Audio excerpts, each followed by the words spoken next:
आंजनेय महाराज की जय, हनुमान महाराज की जय, जय श्री राम, जय श्री राम, जय श्री राम, जय श्री राम। शिवराज तंगड़ी ಅವರಿಗೆ ಜಯವಾಗಲಿ, ಶಿವರಾಜ್ ತಂಗಡಿ ಅವರಿಗೆ ಜಯವಾಗಲಿ।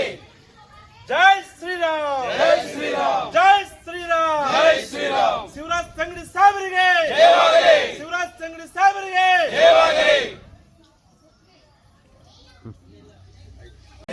जय श्री राम, जय श्री राम, शिवराज तंगड़ी साहबರಿಗೆ ಜಯವಾಗಲಿ, ಶಿವರಾಜ್ ತಂಗಡಿ ಸಾಹಬರಿಗೆ ಜಯವಾಗಲಿ, ಸಿದ್ದರಾಮಯ್ಯ ಸಾಹಬರಿಗೆ ಜಯವಾಗಲಿ, ಸಿದ್ದರಾಮಯ್ಯ ಸಾಹಬರಿಗೆ ಜಯವಾಗಲಿ, ಡಿಕೆ ಶಿವಕುಮಾರ್ ಸಾಹಬರಿಗೆ ಜಯವಾಗಲಿ। ಶಿವರಾಜ್ ತಂಗಡಿ ಸಾಹಬರಿಗೆ ಸಚಿವ ಸ್ಥಾನ ಸಿಗಲೇಬೇಕು, ಸಿಗಲೇಬೇಕು, ಸಿಗಲೇಬೇಕು। ರಾಮ ಶ್ರೀರಾಮ ಜಯ ರಾಮ ಜಯ ಜಯ ರಾಮ, ಶ್ರೀರಾಮ ಜಯ ರಾಮ ಜಯ ಜಯ ರಾಮ, ಶ್ರೀರಾಮ ಜಯ ರಾಮ ಜಯ ಜಯ ರಾಮ, ಶ್ರೀರಾಮ ಜಯ ರಾಮ ಜಯ ಜಯ ರಾಮ, ಶ್ರೀರಾಮ ಜಯ ರಾಮ ಜಯ ಜಯ ರಾಮ, ಶ್ರೀರಾಮ ಜಯ ರಾಮ ಜಯ ಜಯ ರಾಮ, ಶ್ರೀರಾಮ ಜಯ ರಾಮ ಜಯ ಜಯ ರಾಮ।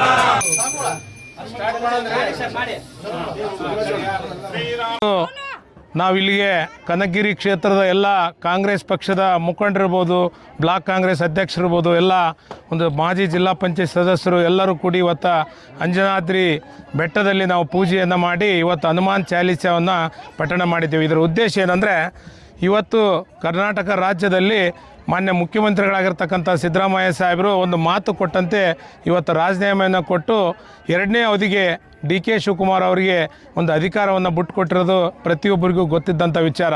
ಅಂಥ ಒಂದು ಸಂದರ್ಭದಲ್ಲಿ ಇವತ್ತು ಸಿದ್ದರಾಮಯ್ಯನವರು ಇಳಿದ ಮೇಲೆ ಎಲ್ಲ ಸಚಿವರು ಕೂಡ ಇವತ್ತು ಮಾಜಿಗಳಾಗ್ತಾರೆ। ಅಂಥ ಒಂದು ಸಂದರ್ಭದಲ್ಲಿ ಈಗ ಡಿ ಕೆ ಶಿವಕುಮಾರ್ ಅವರು ಏನು ನಾಳೆ ಪ್ರಮಾಣ ವಚನ ಸ್ವೀಕಾರ ಮಾಡ್ತಾರೆ, ಆ ಒಂದು ದಿನದಂದು ನಮ್ಮ ನೆಚ್ಚಿನ ನಾಯಕರು ಕೊಪ್ಪಳ ಜಿಲ್ಲೆಯಲ್ಲಿ ಅತಿ ಹೆಚ್ಚು ಮತಗಳನ್ನು ಅಂತರದಿಂದ ಇವತ್ತು 2023 ಚುನಾವಣೆಯಲ್ಲಿ 43,000 ಮತಗಳಿಂದ ಗೆದ್ದು ಇವತ್ತು ಇಡೀ ಒಂದು ರಾಜ್ಯಕ್ಕೆ ಒಂದು ಮಾದರಿಯಾಗಿದ್ದಾರೆ। ಅಂಥ ಒಬ್ಬ ನಾಯಕನಿಗೆ ಅದು ಮಿಕ್ಕಿ ಇವತ್ತು ಬೋವಿ ಸಮಾಜದಲ್ಲಿ ಒಂದು ಹಿರಿತನವನ್ನು ಹೊಂದಿರತಕ್ಕಂಥ ಒಬ್ಬ ನಾಯಕ ಯಾರಂದರೆ ಶಿವರಾಜ್ ತಂಗಡಿಯವರು। ಈ ಹಿಂದೆ ಕೂಡ ಸುಮಾರು 2 ಸಾರಿ ಮಂತ್ರಿ ಆದಾಗ ಅವರು 2 ವರ್ಷ 2.5 ವರ್ಷ ಆಗಿ ಅರ್ಧಂಬರ್ಧಕ್ಕೆ ಅವರ ಅವಧಿ ಆಗಿದೆ। ಇವತ್ತು ನಾವು ಎಲ್ಲರೂ ಅಂಜನಾದ್ರಿ ಹನುಮನ ಒಂದು ಸನ್ನಿಧಾನದಲ್ಲಿ ನಾವು ಏನು ಅರ್ಕೆ ಮಾಡ್ಕೊಂಡಿದ್ದೀವಿ ಅಂದರೆ, ಇವತ್ತು ಆಂಜನೇಯ ಸ್ವಾಮಿ ಆಶೀರ್ವಾದದಿಂದ ಮತ್ತೆ ನಮ್ಮ ಶಿವರಾಜ್ ತಂಗಡಿಯವರು ನಾಳೆ ನಡೀತಕ್ಕಂಥ ಒಂದು ಸಚಿವ ಸಂಪುಟದಲ್ಲಿ ಸೇರ್ಪಡೆಯಾಗಿ ಅವರಿಗೆ ಒಂದು ದೊಡ್ಡ ಅಧಿಕಾರವನ್ನು ಕೊಡಲಿ ಅಂತಂದು ಇವತ್ತು ನಾವೆಲ್ಲರೂ ಕೂಡಿ ಇಲ್ಲೇ ಹರಕೆಯನ್ನು ಮಾಡ್ಕೊಂಡಿದ್ದೀವಿ।